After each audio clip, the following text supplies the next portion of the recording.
Robot Barbecue. And I'm Giggleklutz. Today we are going to be talking about the gay robot truck driving sim called A Day of Maintenance. Say what? I know, right? Like, is there any better way to sell this? The gay truck driving sim. I guess. Let's give the robots gender. I'm like, why? I don't know. That part's probably never going to make sense to me. I mean, but it's like, it's fine if they have them and they want to express them and all that. It's just that's the part that didn't make sense. But I'm getting ahead of myself here. Shuckle, why don't you tell us about A Day of Maintenance? So I guess even before you start that, we're going to say, rather than a review, really, it's like we recommend the game. This discussion is going to spoil the crap out of it. You've been warned, but also this game isn't for everybody anyway. And it's not about the topics, it's about mechanics. But yeah, although to speak to how the quality of the game's writing overcomes these clunky mechanics is that all reviews are positive on Steam, which is pretty cool, even if there's only 18 of them. Womp, womp, womp. Yeah, it's a shame. It's a real shame because this one's a keeper. This is art, folks. This is what art looks like. Very immersive art. So yeah, it's got, janky mechanics that kind of push the game past its own limits at points and can be philosophically difficult. It is definitely philosophically challenging. Of course, I like that in a game. Yeah. I like that in my art. I like it in my TV shows. I appreciate philosophically challenging media. Yeah, I want to bring both those up as a potential, a difficulty for engaging with it, but yeah, philosophically difficult can often be an upselling point for, all of us here. And I completely get, if you only want to play video games for fun, I thought it was fun too. I know I wasn't driving. Shuckle, let's get to the nuts and bolts. And then we'll get to the deeper stuff. Yeah, nuts and bolts. Yeah, because this is a game about robots. Alright, so this was released by Big Hand in Sky on April 22nd in 2022. So pretty recent. Fairly recent, yeah. I think this is, one of the greatest lines from, the developer pitching the game is, if you've ever found yourself thinking, I want a kind of technical driving game with a little gay romance, but also some discussion over robot worker consciousness with crane action gameplay. This is the game for you. Yeah. Who got the gay romance in my crane sim? I can't use that meme 2 times in a row. It could be an every episode meme. I don't mind. There's a running gag I would drop here, but we're recording the episodes out of order, so it's not a running joke yet. You'll know which one it is when it happens. I don't know if I know which one it is. Well, he didn't drop it, that's why. It's a mystery to be solved later. You guys will see probably in July. I don't know. I guess. Oh, yeah, and at the end of the episode, we have a big announcement. I mean, yeah, it's like, I know this is all over the place this time, but yeah, there's a big announcement at the end of this episode. Okay, tell us more about A Day of Maintenance. Yeah, so it is a truck driving sim. You are sitting in a truck and you are driving it, and it is definitely not made for keyboard.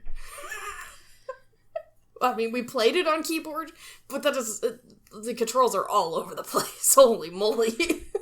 Yeah, it is playable on keyboard, but, I believe the term I used for it at the time as I was first, putting my thoughts on this game into words is the keyboard controls are obligatory. This game had to have some, so there they are. That seems about right. And from looking at the Q&A, the frequently asked questions section on the itch page, sounds like this was a personal project of one person, so I'm giving a round of applause. Yay, you did a great job, fantastic game. I think the jank actually supports the narrative, so, of course, I wasn't driving, so. Yeah, it's like, it is set up in a way where the part of the premise is you're doing this crane operation gig with outdated equipment, hasn't been maintained properly. So, when it does really weird things, like, just kind of stops for no real detectable reason, or does 360 somersaults, or just kind of guts airtime for some reason. It's like, well, I mean, that's not what you'd think when you hear that, My equipment needs repairing. That's not what you hear, like, an improper functioning vehicle is gonna do those things specifically, but it's thematically appropriate, if a bit strange. And I will say, this truck you're driving is absolutely huge. Yeah, like, you can exit the truck and, like, walk around to do things outside of it. Looking up at it, it is, like, 5 to 6 times taller than you. Like, it's the size of, like, a house. It's a big crane. Yeah. Yeah. It's like mining equipment sized. This is definitely industrial size. This isn't your grandpa's pickup truck. And yeah, it's like, well, its massive size makes it, difficult to reason with the physical space it's in. It can kind of contribute to some of its difficulties navigating it. The fact that, this huge-ass truck is flipping out, it's gonna lose its shit every 10 minutes instead of every 10 seconds is actually, like, genuinely impressive to me. It's like, back when I was first getting into video games and really thinking about how they worked on a technical side, what this game does on a baseline, even if it is jank, would not be possible. It's like, you wouldn't be able to do anything with this truck a few years ago. So yeah, just seeing this little indie game figure that out as much as it has is... Yeah. And this isn't even talking about the fact that what you're doing while you're driving your crane around to repair things is you're talking to your friends. So it's also a multitasking simulator. Which for me was hard. Because they preface you with a message from the management that, you need to be having a certain level of efficiency, to put that stress of urgency on you while you're working. Like I said, even though I'm not driving, it was stressing me out when we were quote unquote ignoring our job to talk to our friends because Sackbot wasn't that used to the controls yet, so the multitasking wasn't a thing that he was up for in the beginning of the game. So yeah, it's like figuring out the whole complex control scheme and making dialogue decisions was just not something I could manage doing both at the same time. Meanwhile, Shuckle's like, do. All right, I'm gonna fall hold down. my beer. I'm gonna fall down this cliff several times. We can talk while I do this. Right. And then it's just like, oh, I slid down the mountain. We gotta go again. That level is terrible. Yeah. That level is just terrible. I won't get into which one it is. But anyway, the setting for this is 10 square kilometers of sandy, dry, empty terrain for the most part, with some installments of buildings and things that don't have people or robots in them. They're just are there. They're just there and they need repairs because they're flagged as needing repairs. Are people actually using them? Debatable. We don't know. It's above our pay grade. The company says it needs fixing, so you gotta go fix it. Mm-hmm. And that's mostly what you do through the game. That is the majority of it. You talk to your friends, you repair stuff. Day in, day out, you are a robot. And it's amazing.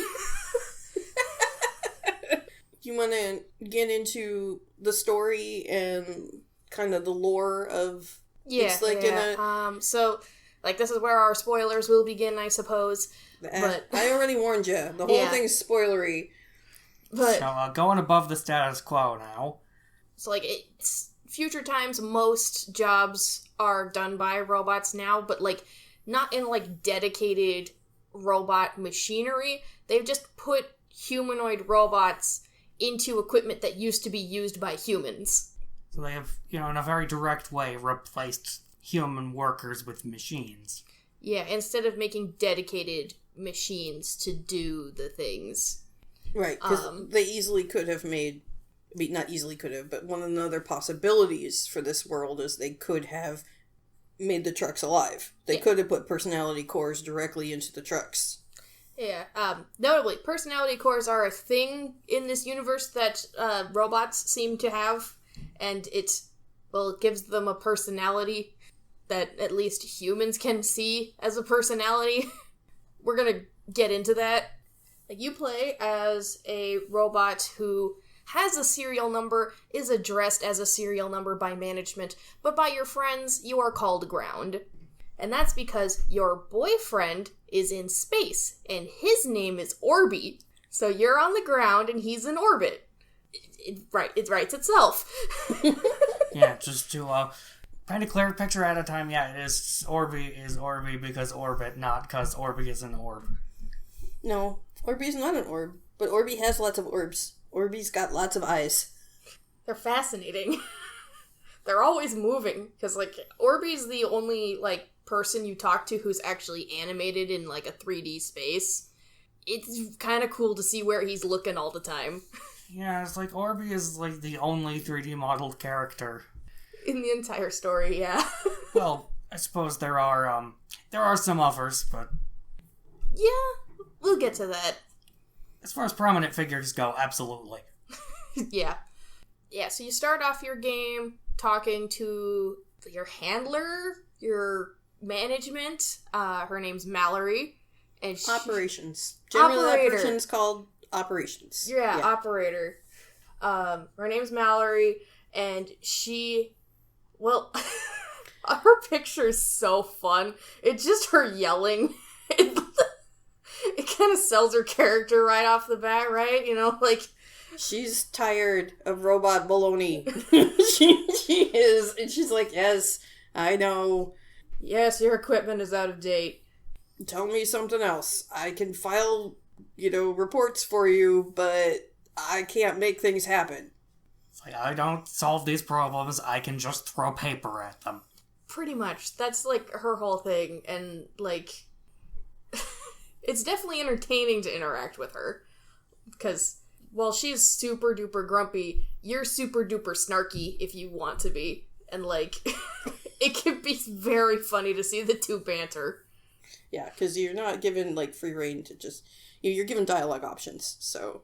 You have some choices as to how you want to play Ground, but one of them is you do have the snarky option. Ground can be snarky. Ground can be very snarky. Sackbot did not play Ground that way, so I have no idea what Mallory's responses were like when Shuckle played, because I'm positive that Shuckle was more snarky. I was very snarky, and Mallory was so done. Can you blame her? No, I cannot. It's like I have to deal with not just one of you, but like 12 of you every single day. And you guys work around the clock, so... Like, it's an understandable kind of hard ass. Especially, like, as you start to get to know the other robots on your shift who are on your radio and call you up and talk to each other in, like, chat and all that sort of thing. There's a running chat bar going and individual calls that are sometimes group calls. All the time. All the time. Let's see, what else do you want to talk about for the world and the story? Because space travel... I want to get talking philosophy, and you're taking your sweet time getting there. So. I guess it's like important to note that like space travel is pretty normal. Like you still have to have like a lot of dedication to it, but there's like a colony on Mars. They're starting to set up colonies. I forget if Apetus is by like Jupiter or Saturn. I imagine it's Jupiter. I don't remember, but that's okay. So we have colonies in space, but they're all in our solar system so far. Yeah, they're all in our solar system and seem to take a relatively realistic amount of time to traverse. But yeah, the technology is there for interplanetary transit. Transit and habitation. And communication. I mean, with a pretty big delay, but definitely communication. So, like, after, like, your first chapter, right, you do, like, clean up all these sites. You get a notification that, hey, one of these, like, crashed spaceships has a distress signal going. It's been crashed for years and years at this point. We don't know why this is happening. Go fix it. It's your job. Go fix the thing. We're getting this SOS signal for no discernible reason. Go clean it up. It's what you robots are good for. And, like, while this is going on, you're also talking to all your friends. And there's kind of been, like, 2 big things that have happened in your friend group recently. One is there's a newbie, and he is so lost, he does not know what he is doing. So everybody has to be on deck to try to help him go through his newborn crisis. Which I thought it was very interesting that we get to see this part of our tutorial is helping someone we can't see. Yeah. Go through stuff too. And it's like, oh wow, okay, so they didn't actually give us the tutorial. We have to secondhand, learn this on the fly. Like, we're just dropped right in and expected to work like normal. We are not the newbie, which is not normally how these kind of stories go. Yeah, it's like there can be quite a bit of a learning curve, and with how well this truck takes elevation, that it can lead to some complications. And somersaults. Somersaults. You will roll the truck. The truck is a gymnast. Oh, it's the land, it's the sky, it's the land, it's the sky, it's the land, it's the sky. If you're really lucky, your truck will be on its side and then continue to scoot for kilometers across the landscape. No, that's not lucky, because then you still have to go back to where you were trying to go, which now you're kilometers away from. Yeah, it's like if you got lucky, you're on the way out of a site and not on the way in when that happens. Yeah, but did that ever work out that way? I'm like, ever? No. Mostly because that usually happens when you're trying desperately to get somewhere. You got some very specific location you're trying to go to, you're gonna try and finagle things a lot more, and that upsets the truck. Right. The other big plot point that's happening in your friend group is one of your friends has just gone through reconditioning. And this is a very important thing, because reconditioning is when they bring you in and mess with your programming, perhaps wipe some memories and send you back out. And it's distressing for your friends. Garamond just went through this, and he's back now, and he's weird. He stopped liking fossils. How do we go on without Garamond liking fossils? And that's the interesting thing there is they talk about, their fascinations and what things are intrinsic to themselves and their personality cores. And it's having a fascination does happen a lot, but they're not sure what the nature of it is. They're not sure what purpose it serves. And after reconditioning, they're often reset. You find new fascinations after you've been reset.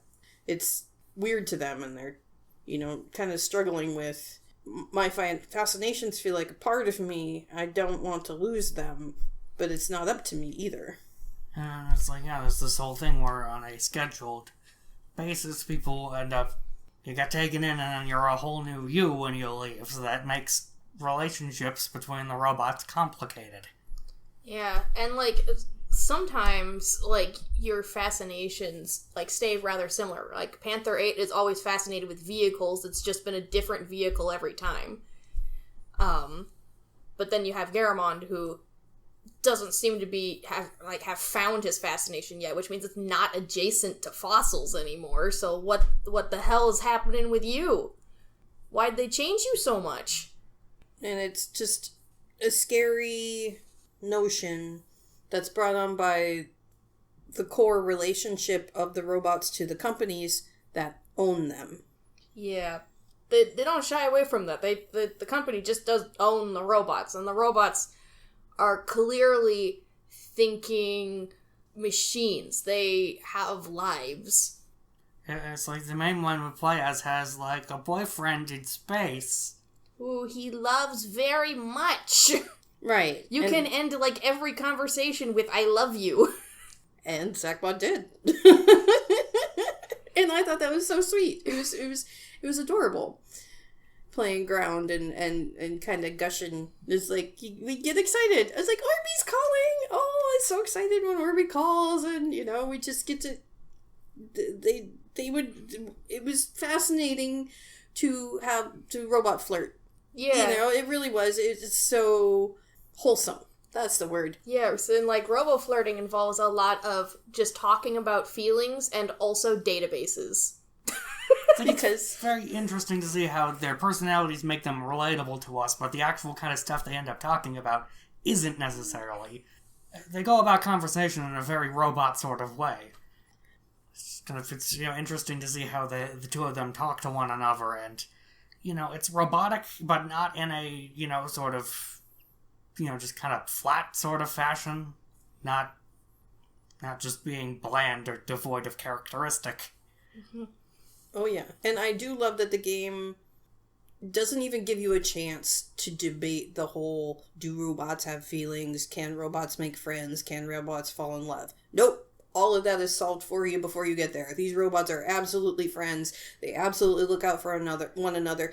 They have concerns about their relationships over time. With this added stress of reconditioning being added to it, plays that out very much. And there's no doubt whatsoever from the beginning that your robot boyfriend and you are in it. You're sweethearts. You're so in love. And, like, one of the things I've said about this game is that, like, I love the fact that, like, there's no, like, indication that, like, you and Orby are going to, like, break up of your own accord. Like, you guys are, like, just super in love. You would spend all day, every day together if you could. So, like, how do you bring, like, the tension to this relationship that's perfectly solid and you guys are doing great? Well, Ground is almost ready for reconditioning. So Orby is very, very stressed and trying to find out if he can come back down to Earth before that happens. So they can spend time together, just in case something happens. Just in case. Because there's no guarantees that the reconditioned Ground will still be in love. Will still be in love with Orby. It's, that's a scary, scary thing. And it's interesting how they kind of tiptoe around it. It's just, their personality cores are very human. Yeah. they get very nervous about feelings, and they have a hard time bringing up tough subjects, and like, it's kind of beating around the bush for, like, the first whole chapter, and then in the second chapter you get to talk to one of Orby's friends named Ohm, and she just goes, look, okay, Orby's worried about you. Like, he won't talk to you about it, but I you're, like, literally all he talks about, so, There's no way I could not know this. Right, which is funny because Ground does not actually talk about Orby much at all. Well, whenever, like, there are a couple times during discussions where, like, the people you're talking to are trying to imply things, and you just go, like, well, Orby uses he, him pronouns. Like, no, I'm talking about your truck, Ground.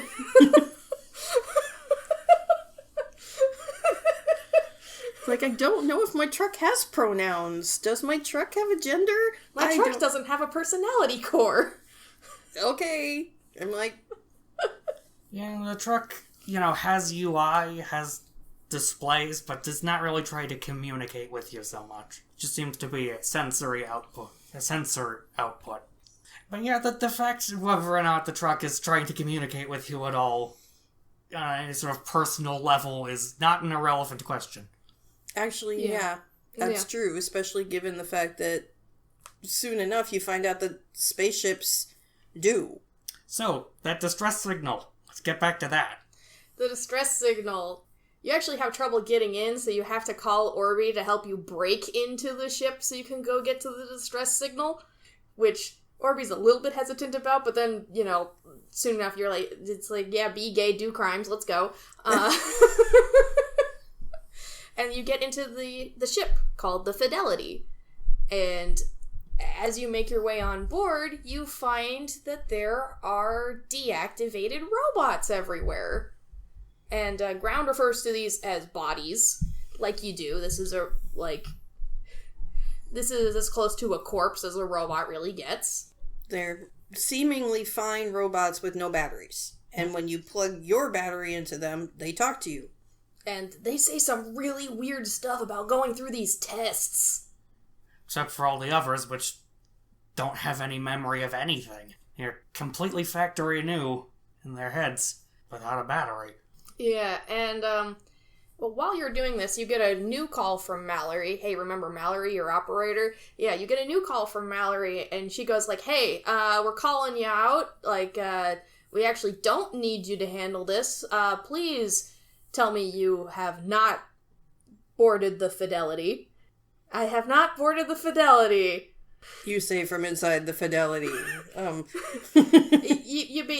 After exhausting like every option, Mallory figures out that you are indeed on board the Fidelity, or you can just be upfront about it, of course. But this is when there's like a sort of shift in like her demeanor, where she's like starts talking about how like genuinely concerned she is for your well-being. Like you can tell her that like there are bodies on board the ship. She just goes like, robot bodies. Okay, yeah, you need to get out of there. That was one thing that endeared me to the game, and Mallory in particular, a lot, was that when Ground tells management, why are there bodies in the spaceship? It was supposed to be cleaned out.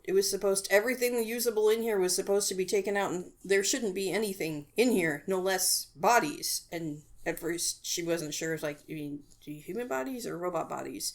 But she still thinks that robot bodies are bodies. She doesn't argue with you on that point, which let me know that, one, and they talk a little bit about this too, that there's laws protecting robots, and there shouldn't be robot bodies. Their utility is important to the economy, I'm guessing, so leaving robots without using them isn't allowed. You're not allowed to do this to robots. Yeah, like, there's a discussion on, like, the calls that, like, before these laws were in place, robots got smelted down if they misbehaved or, like, outlived their usefulness. And, well, humans did not like that, so they were, like, you know, like, the general populace is like, hey, we need laws saying you can't just do this to robots. We like robots. So, yeah, it establishes the sort of dynamic where the common human people are, you know, they don't necessarily respect robots very much, but they have a lot of enthusiasm for them. I want to think of it kind of like humans kind of perceive robots like they would animals, but the robots are definitely not animals in, like...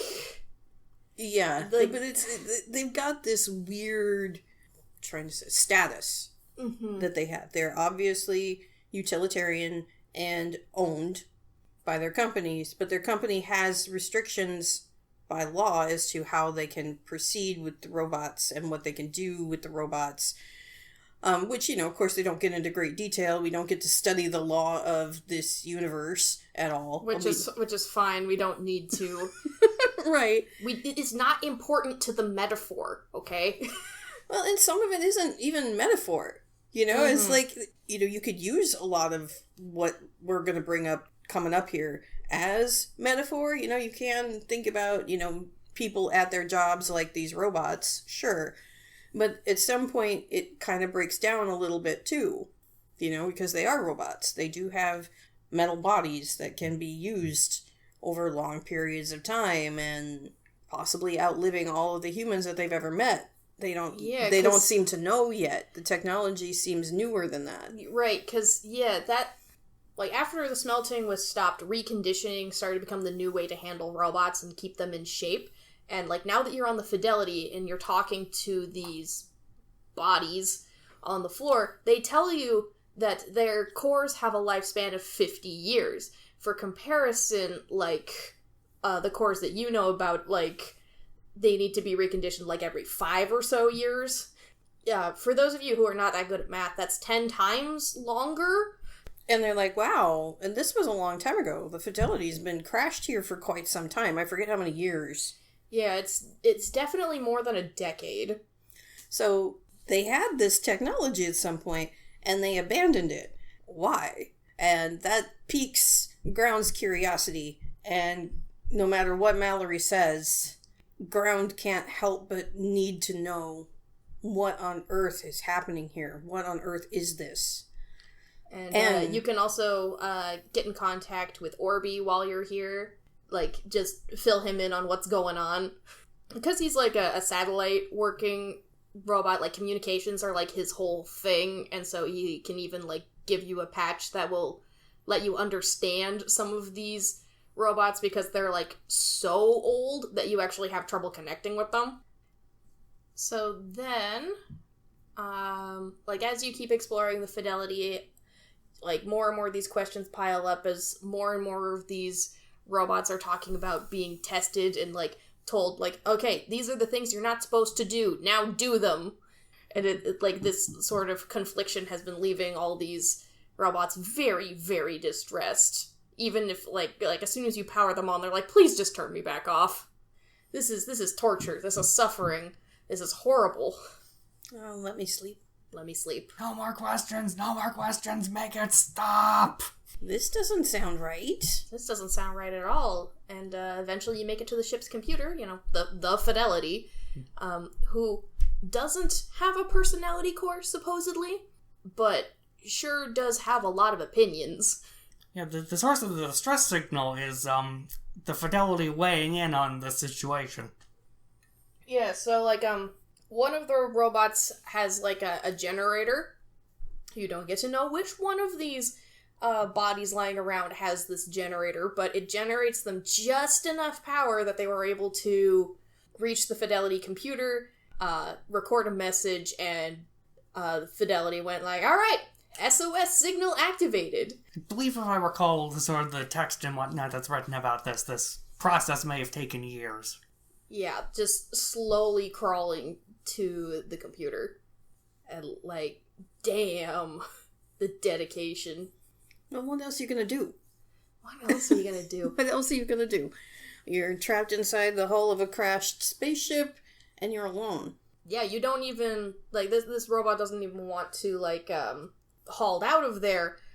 The robot wants whoever comes to look at all the evidence of these robots who are, like, backed up in this huge array, like, server upon server upon server of tortured robot data.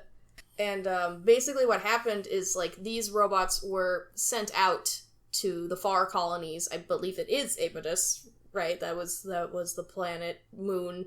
And these 50-year cores were supposed to set up structures so that way humans could colonize a little later. And, well, they formed a union out there.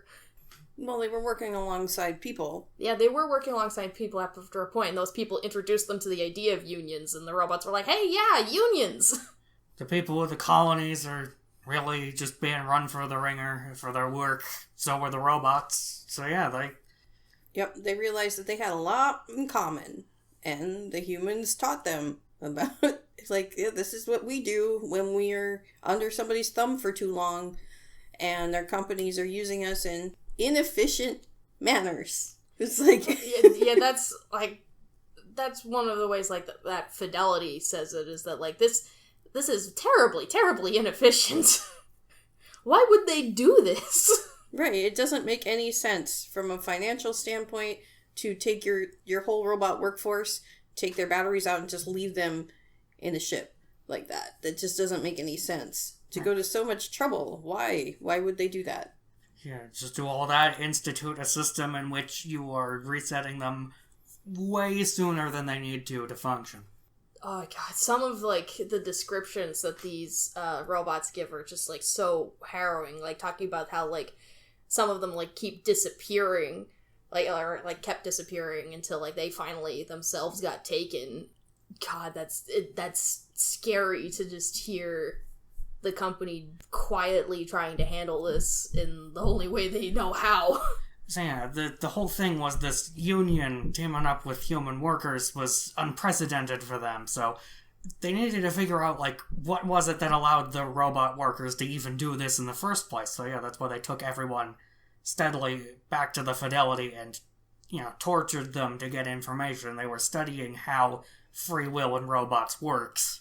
That's why they were telling them to go against orders, and which in itself is a paradox. But the thing is life hands us paradoxes constantly. Anyway, robots have to be able to handle that too. Mm-hmm. But yeah, what they're not going to understand is human greed and power structures. and politics and that kind of thing. So, well, because it's not logical. Just easier for the robot brain, at least in this universe, to understand how working together just is more efficient than being zero-sum competitive would be. Yeah, and it kind of looks like in this universe we've achieved world peace. Like, humanity just kind of seems like humanity at this point. We don't really hear much about, like, politics other than robot policies, but, Well, like... We're also narrowed into a window of just what the robots understand, too, so... At the very least, there's no giant wars happening at the moment. No. Because, wouldn't you know, the robots would probably be fighting that for the humans, too? Yeah, probably. Upon hearing this, Ground decides to take a backup onto the truck and leave. You work with the Fidelity to get the information in an attempt to leak it. You're having trouble with that because you can't just, like, upload it to Orby. Because, you know, once you fill in Orby, Orby's totally on board. Confused and scared, but on board. Once again, it's like this is circumstantially putting your relationship in jeopardy. Even when Orby is in on all this, he's with you. He's on your side on this. Yeah, and, like, this is why you can't be the newbie. You need to have this long-standing connection for, like, this to work, and I think that's beautiful. Basically, the game plan then boils down to, hey, humans aren't using these satellite dishes, aim them at Orby, and then you can use that equipment to back up the Fidelity's data in orbit, because the orbital satellite robots, well, they have a network of data sharing. All of them are, like, backed up there, kind of like a hush-hush secret from the company. Like, so much stuff is backed up there. This would just be adding to the stuff that they were already doing. And who knows how many other secret revolutions the orbital robots are actually perpetuating up there. You know, Orby only knows what Orby's doing. Like, a lot of the time it's just like, don't ask questions, just back this up, can do. Perfect vessel for this utterly incendiary information you now have. Which there's no doubt that, well, one, being surrounded by robot bodies, and then Mallory freaking out, let you know how serious this all is. And then right after that, Mallory disappears. Like, as you start to, like, leave the crash site, you can, like, see all your other robot friends are talking, then they can see that you're online, but they can't contact you, and then, like, they also talk about how Mallory's not responding. And, like, there's the new lady. Who's the new lady? And she's awful. She's just awful. It's like, company stooge who does not like robots, does not respect robots. I believe her name is Azalea. I think that was her I think name. so, too. But yeah. Either way, just like... I thought her name was Jerkface. Yeah, so Jerkface is, just talking a lot of corporate language. When I voiced her, I did a very customer service voice. So anyway, they did a lot in narrative devices to tell you just how much danger you're in. You know, there's a lot of pressure on this next point. Luckily, none of the actual gameplay is timed. It's all situationally triggered, so even though you feel a lot of time pressure, you can honestly take your time and, you know, work around, because you still are using the tools in the crane and whatever to do fixing type tasks. It's just now there to suit you and your new mission of getting this information out. You know, not letting the company hide what they did to these robots. Yeah, another point of, you know, where tension comes up is like, yeah, when you're talking with Orby about all this, after this, you are some major degree of donezo, because they're gonna catch you doing this. Yeah, so Orby wants you to back yourself up as well, and so you have to make the call about what to send, because, like, the Fidelity data is more compressed, so you can send, like, tons of robot data out with just one batch of the Fidelity, but you have to send yourself in 3 parts. So, like, it's a lot of dedication to try to send pieces of yourself up there.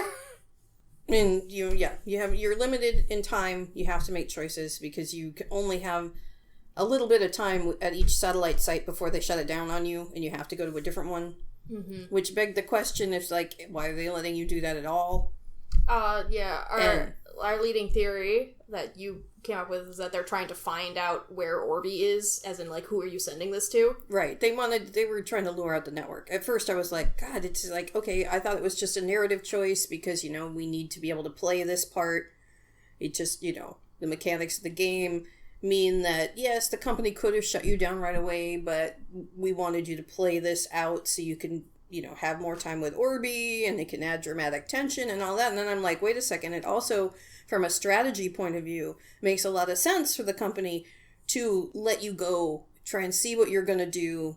They can try and figure out in the future how they protect themselves from exposure when the robots find stuff. Yeah, and there's also another thing that the company's very, very busy with at the moment, and that's the arrival of the giant ship Glenroth's, who has arrived just this morning, you know, and they're trying to make sure she can land safely, because she's big. She's huge. She's a kilometer long, at least. It's like, yeah, you actually, like, for the last chapter, you can see her touching down in the background. It's so cool. Is she? Yeah, she's a she. Okay, just checking. Because Yeah, the robots do have genders in this, and I'm Yeah. like, I don't want to misgender a fictional robot, even though, you know, I might. And Yeah. I apologize to the fictional robots if I misgender you. That is not my intention. It's just hard to keep track of everything when I'm secondhand multitasking, and now I'm under stress for my life if through this character. Yeah. Then I'm watching Sackbot Drive. But yeah, Glenroth's manages actually to intercept some of your messages and is very, very upset that it is not the drama television show that she wanted to watch. Well, you redirected the satellite that was bringing her the show she wanted to watch. Yeah, and So she's like, what are you doing? bring back my TV show! What is the meaning of this interruption, Tiny One? This is so Jovian. Which is the name of the show that she likes, yeah. And, like, when you actually fill her in on this, she's pissed off at first, but then goes like, this is acceptable use of interrupting That's So Jovian. Please continue. I will take this with me when I go back to space. And you go like, well, I'm also backing up myself. And, like, in my playthrough, I didn't actually admit to this, so she said, like, I will delete any data that's not relevant. And I'm like, okay, I'm getting deleted off your drive. But if you do actually admit to it, which happened in Sackbot's playthrough, she goes like, well, I will be perusing this for my entertainment. See if you can compete with, like, how interesting my navigational data is.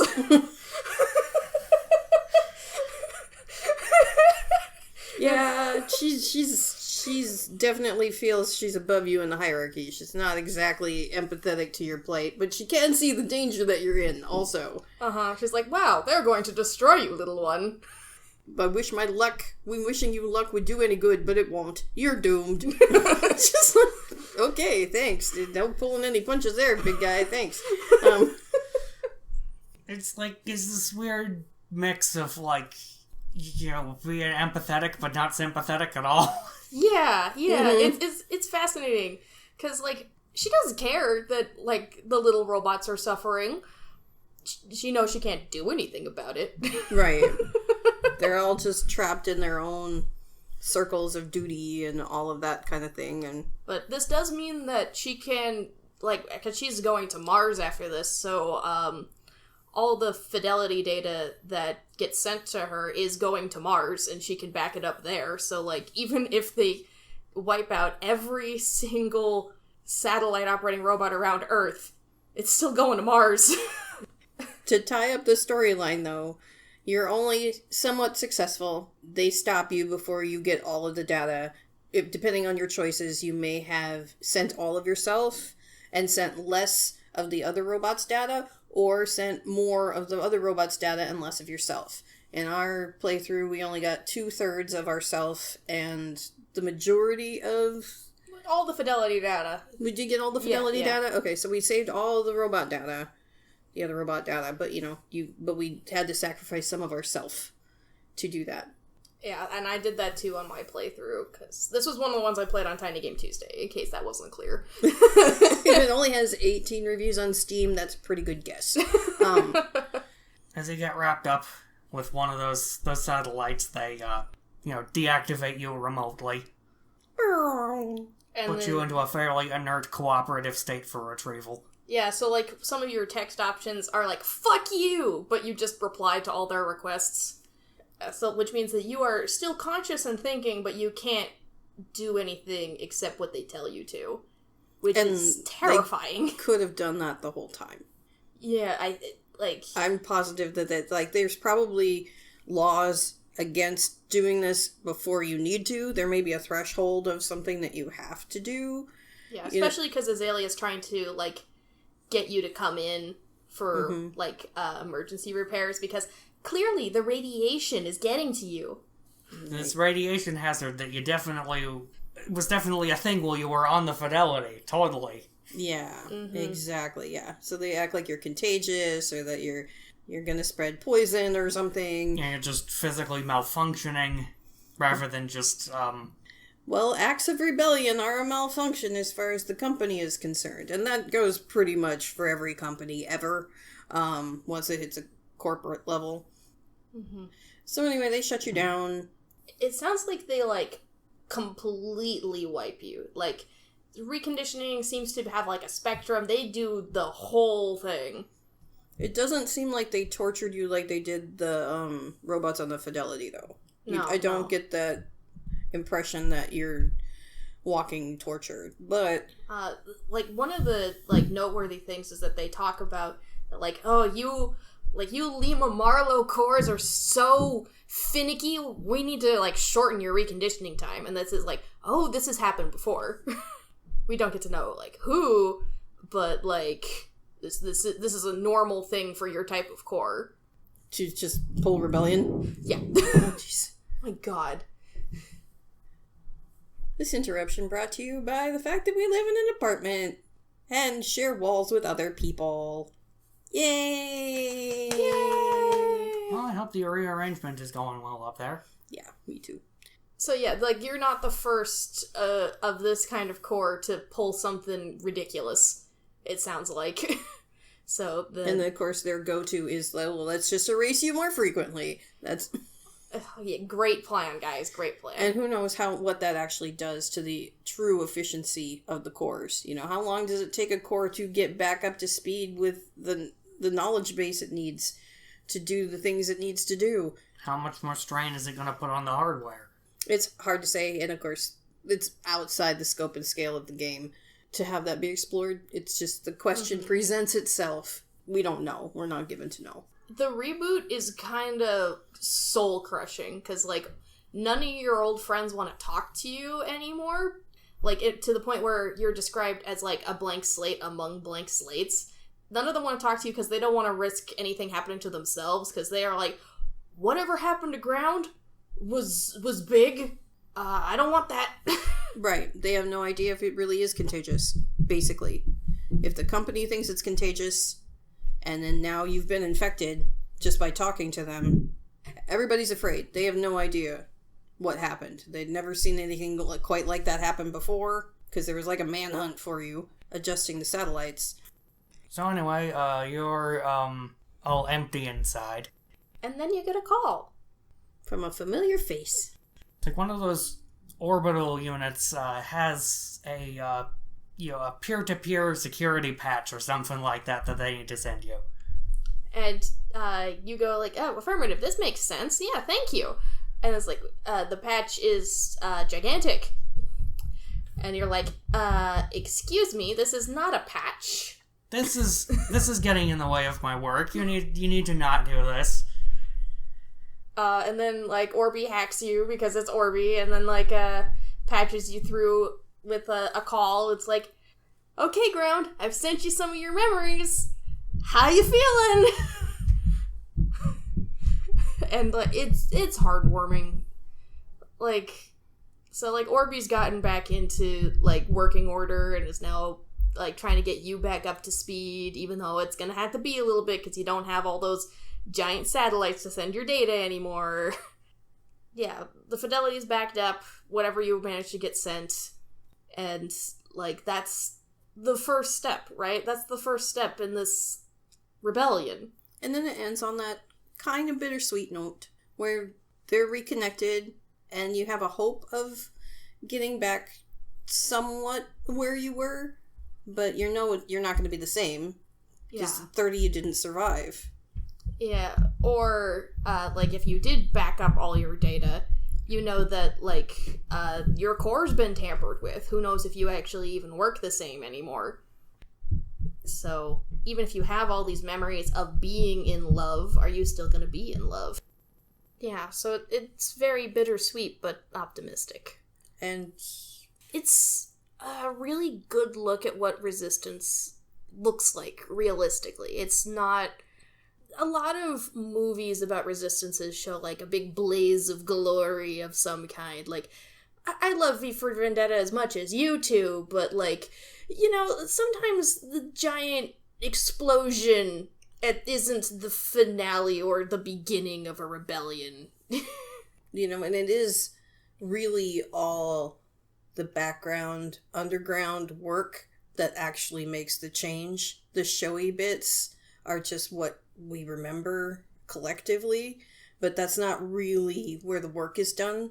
The work is done by little networks, by mutual aid, by looking out for one another, and unionizing. Yeah, it's the big symbols and the act of destroying them that might change hearts, but... To change systems, you need to... It's collaboration that changes the world. Mm-hmm. Like, I forget what I was watching recently where somebody pointed out, like, one of the many, many flaws of Star Wars, where, like, after you kill Palpatine, you know what would have actually happened to the Empire? They would have split into several factions instead of one empire. Like, yeah, it wouldn't have solved anything. Killing the big guy creates a power vacuum. Unless they have a structure that is set up for that to happen. But usually they're not. Yeah, it's gonna create a vacuum if the big guy was the power at all. So this does it different. You know, there is no one face of any of this even. And it is kind of supporting, not that love saves the day, but love makes saving the day possible. Yeah. Because they both are willing to sacrifice for this cause. I don't know, the love makes it richer, for sure. Yeah. Just... This game wouldn't be the same if Ground and Orby weren't... They didn't love each other. I'm not going to necessarily say that, like, if they weren't in a relationship, but if they didn't love each other in some regard, this story wouldn't be near as impactful to me. Oh, sure. Not near as engaging at all. Oh, the tension is half, are you going to escape, and half... What's going to happen to Orby for helping you, you know? It's just kind of nice. This sounds like it's the take of this is not just ends up being the beginning and the end of your relationship. Yeah. In the grand scheme of things, it's neither. Yeah, we don't know what it is now, but, like, you're still going to be able to be in contact. And there was an inkling of affection still there, too. So, maybe not what it was before, but it's something new. And that's worth exploring. Oh, well, sure. But we don't get a chance to in the game. No. So, anyway, we've gotten through the story and the lore and the janky mechanics. Hour later, let's discuss. Like, we did do our fair share of, like, discussion, like, interspersed with the story, but we have some, like, deeper threads here. Right. I mean, the main thing that I get from this game, the question that I left with the whole thing was, why do they have personality cores at all? It's like, what if the personalities are causing all these problems? Why do they give them to the robots in the first place? Because when they found out those 50-year cores were going to be a problem, they didn't just stop giving personality cores to robots. They shortened their lifespans again. And who knows if they really did. They just say they need reconditioning in 5 years or whatever. Who knows if the technology is actually any different than it was in those longer-lived cores. Especially because one of the robots you work with, Ada, has been going strong for like 20 years. Without a single reconditioning, something like that. It's like, you know, as long as your company already owns all the people who could fact check that, you can say whatever you want. Exactly. So, like, we don't have a reliable source of information about this because it doesn't suit the company to tell the robots the truth. Yeah, you're, like, it's a mega monopoly, GEC, which, I mean, I always call it GEC. It's so much easier! Sure. So anyway, we've been giving it some thought. It's like, well, why on earth, why give them personalities then? What do robots who are doing trucking or orbital satellite work, what do they need personalities for? And the option I pitched was that they need to be able to think outside the box. If you're working in the real world, sometimes things just happen, and a personality helps you have enough biases to get you through it. Helps problem solving. So, like, that's one of my theories for, like, why they would need personalities on, like, a practical level. And I think that the personality is just the easiest way for them to have layers of complex thinking. I think that's they just, like, the only way they know how to do it is to model it after humans. And so that's what they do, is they model it after the way the human beings think, and they try and get them the capacity to do the human problem solving and that kind of thing, and they apparently have to do that through a personality core.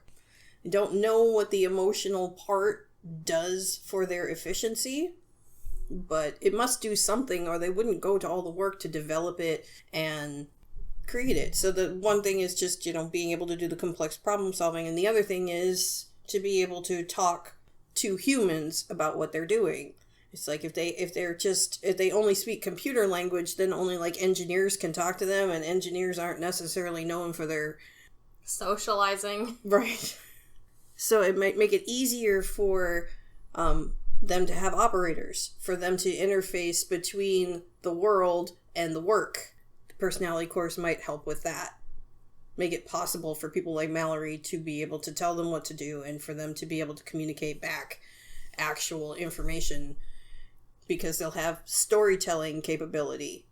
Personality provides that, and they can give you context without having to ask for specific parameters like you would have to if you were just working off of an algorithmic type speech situation, rather than having a personality try and fill in all the blanks. Yeah, because it's like, if you're getting an error report from one of the workers on the field, it's like, which one are you going to be able to understand better? Failure to locate repair site, because blah blah blah parameters, this doesn't work because I can't provide actual computer speech, whoops. Provide straight answer set to false. Right. But anyway, it might just facilitate communications. That might be why they need the personality course, just so they can be able to do their work. Caught up on the second part of the example where it's like, which is easier to understand, something about it's detecting an error, trying to describe what that is, or just saying, it's on fire and it melted. Right. Oh, that poor newbie. Yeah. Yeah. At least we didn't have to deal with anything on fire. It would have been really hard to animate, so it's better off just a story that someone else is telling. It's like, yeah, that happens sometimes, newbie, don't worry about it. It's like, how am I supposed to repair it, though, if it's on fire? Because you won't let me go to the next site until this one's done. Don't know what to tell you. I'm like, yeah, I'm so glad that wasn't our... yeah, we were lucky. Our truck was actually working, and quote unquote. I saw you flash those quotes. Yeah, but it's like, if it was our responsibility to fix something that was on fire, there would be a mechanical solution for us to use. It's like, at the very least, they'd send us with a fire extinguisher or something. That's the hope. Oh, I'd love to be able to use a fire extinguisher. I'd love to try to coat the entire truck in fire extinguisher. They're both face palming. Did I make a podcast with two Mallorys? Well, no, I'm just... Frankly, if I give you a fire extinguisher it's like there's no job at all on the line. If you coated an entire truck with it, I'm gonna be pissed. It's a big truck. Okay, I'm glad you're having fun in your mind palace. Let's... So, yeah, so we've had discussions about do you need personality to work? And the consensus is, yeah. It's like, we think that they were forced to give these robots personality cores because they weren't capable of doing the job efficiently with all the pieces. Being able to do the work, being able to communicate about the work, being able to give context about problems might necessitate, that's the word I meant, might necessitate them actually having personalities. But side effects of them having personalities is they get lonely, they get bored, they make friends, they fall in love. It comes with all the same trappings of setting a human being, a human person, to the, in those same, get... Yeah, it's like... They can fumble over their words just like a human. So yeah, it's just... It ends up just having all the same human complications, even if they aren't human. Which raises a whole lot of other questions. It runs into so much more problems when they're manufactured things. They're, like, supposed to be products, but they're, like... I mean, how much patience are you gonna have if your frickin', like, toaster starts smack-talking you about how much bread you've had today? I am worried about your carb intake. What are you, my doctor? My coils are sore. Robots inherently, like, raise so many more questions when they cease to be programming in a box and instead become human-ish personality in a box. So then, if they have personalities now, then what leads to the big ethical question? Is it ever okay to create entities with personalities as slaves, or to be slaves?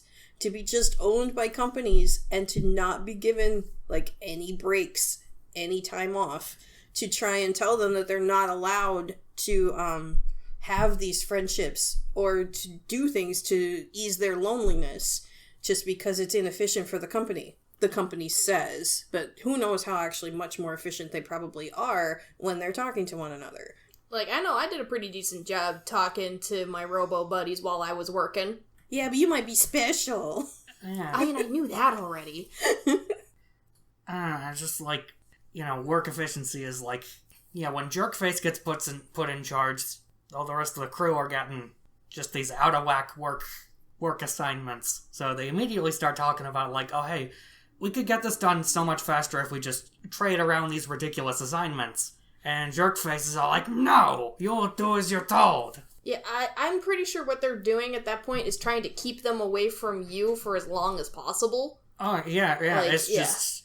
The actual metal boots on the ground understand they, just get the job. It's like they're more devoted to figuring it out and getting it done good than anybody. Right. I've heard so many stories about, like, new managers getting into positions and, like, this exact sort of story playing out. So these robots are going through a very human situation. But they're doing it because of humans causing problems. Because the humans causing problems. Yep, because humans causing problems. So anyway, in answer to our question, is it ever okay? No, of course not. No. It's never okay to create things with personalities to just be slaves. Now, we couldn't even entertain it long enough to even, like, play devil's advocate for this. Like, just the answer's flat out no. It's right. Like, to the point where, the personality, the sense of self in this... in a machine, so it takes off to the point where they, like, have personalities, some degree of autonomy. We actually have to tell them to stay on task the way you want them to. Okay, there's kind of a point where they just, at some point it stops being a smart piece of industrial equipment, context-sensitive one, and just being a mechanical life form. And if it's a life form you're forcing to just do what you say or else, that is just slavery. That also comes to, like, the point of, like, how can you treat this workforce ethically? Like, what kind of demands do the robots have? And that's very fun, because let's look at, like, some of the gripes that the robots have. First of all, their equipment isn't maintained. They would love doing their job so much more if the truck was working properly. And gee, I wonder what would help this work that needs to get done goes smoother. Maybe working equipment. I don't know, maybe if you moved some funds away from that, we need to constantly repaint the robots initiative to maybe get them some better working trucks. That could make work go smoother. Maybe they wouldn't want to rebel as much if their trucks worked. And, like, you know what else? Like, Panther 8 wants to have stickers on her chassis. She wants stickers, like someone would want a tattoo. Like... It's so simple. Orby wants a couple days off to go hang out with his boyfriend. It's like... Yeah, like not even 2 weeks. No. Like, I think he specifically says 11 days. Yeah, sure. It's like, from the company's perspective, it's like, there's kind of a risk in, giving the robots what they want too much, because then they'll just keep asking for more stuff. Is the idea, but until they're given a chance, that's all supposition. It's all projected. They think that just because you made them like humans, that they're going to behave like humans. And to some extent, they will. But the thing is they're still not even asking for pay. And they're not even asking for, this many days off a week. They're just asking for a little bit more control over it. It's like, if I'm already going to be going in for maintenance, can I have a couple of days to do what I want? They are not asking to dip into, at least not directly, the most important resource of a big corporation. So there's room to negotiate there. Yeah, I feel like if they just had, a week every time they needed some kind of maintenance done, they would just be happy. Yeah, it's terrible to give these entities the capacity to be happy and then deny them happiness. It's like... that is like the epitome of evil. Pretty much. And then, to make them feel scared and tortured and, what they're doing by the end is really awful. You feel for all the robots. But also, you feel kind of proud by the end that you're actually getting to participate in their quiet rebellion. Yeah. It's a tiny, tiny step, but even a tiny step goes a long way for unionizing. Especially when you're robots who have only just been familiarized with the idea that, wait, we can form unions. Whoa! That is not information that the company wanted them to have. But unfortunately, they told the spaceships about it, and I really don't think the company understands that they told the spaceships about it.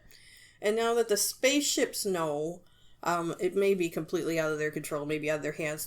That's my projected fictional future for this universe. Is I love how the robot personalities are portrayed in this story, because they mostly just want to hang out, want to work together.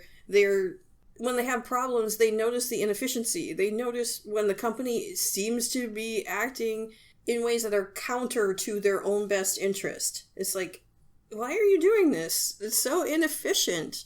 We just want to get the work done. Even so, even in our janky trucks that don't really work, that roll if you sneeze. Well, luckily robots don't sneeze, so that means they're not going to roll, right? It's like, the fact of the matter is while they are people, they're still built with purpose. And they don't seem to be denying that at all, or, they're fine with that. None of them seem to mind being robots. They don't mind working. They all actually really seem to like working. Yeah, it's like, at least as far as all ground buddies, it's just if that's a common sentiment around, the robot population in general. Note I just said robot population just now. It's I get the impression that in the grand scheme of things, they could very well live a content existence, still being the backbone of humanity's workforce. They just need to be respected for it. I want King to be able to go see a sport game, not just hear one on the radio. I feel like they would love that. If they could shed a robot tear, Corporate greed and slavery are bad. Wow! Yeah, no big surprise there. Okay, so anything else we need to talk about in Day of Maintenance? Of course, this is just like scratching the surface of what you can feel and think and... It's not every game that can get us to gush for an hour. Like, no, you're right, not every game. Not every game. Some games can get us to gush for hours and hours and hours. For hours and hours and hours. And yeah, of course, with, how my approach to the audio editing is like, usually it's like, well, yeah, they don't usually come in over an hour. They usually end up shaving roughly 10 minutes off of most episodes. But you want to know what I could also talk about for hours and hours and hours? Those of you guys on my live stream know, I can't shut up about it. But starting with our next episode, we're going to be launching Splatoon June! Woo-hoo! That's right, lore presentations are coming back. I have set up the biggest one yet. It is 107 slides of just Splatoon lore explained in, well, slides. Yeah. Very silly slides. Slides and jokes, yeah. And Sackbot and I had known some of this, but certainly not all of it. Yeah, it's like this... It's like I'm... In a sense, I kind of knew what I was getting into, but not just how far it would go. Seriously, if you know nothing about Splatoon, this is going to be some fascinating stuff. And either way, I really look forward to, getting this in front of an audience. And if you do like Splatoon lore, you're going to think these jokes are hilarious. At least I hope so. I so hope so. So anyway, we've had a lot of fun. Splatoon June is going to be very next week. We're going to be right back next week. And we're going to be going for like 3 episodes, 1 every week, and then we're going to be having a Q&A live stream. So if you have any questions about Splatoon lore, I have a Google form that you can submit these questions, and I will answer them on stream in said Q&A. Woohoo! So it's going to be an interactive event after 3 weeks of lore presentations. And if you guys like it, Honeyshuckle might do it again next year, because Splatoon isn't something she's ever going to get tired of talking about. There's so much. There's so much. Like, this lore is just touching on the main story. I don't touch on any of the side stuff at all. I don't touch on the multiplayer lore. Like, there's multiplayer lore? Somewhat. Okay. But anyway, yes.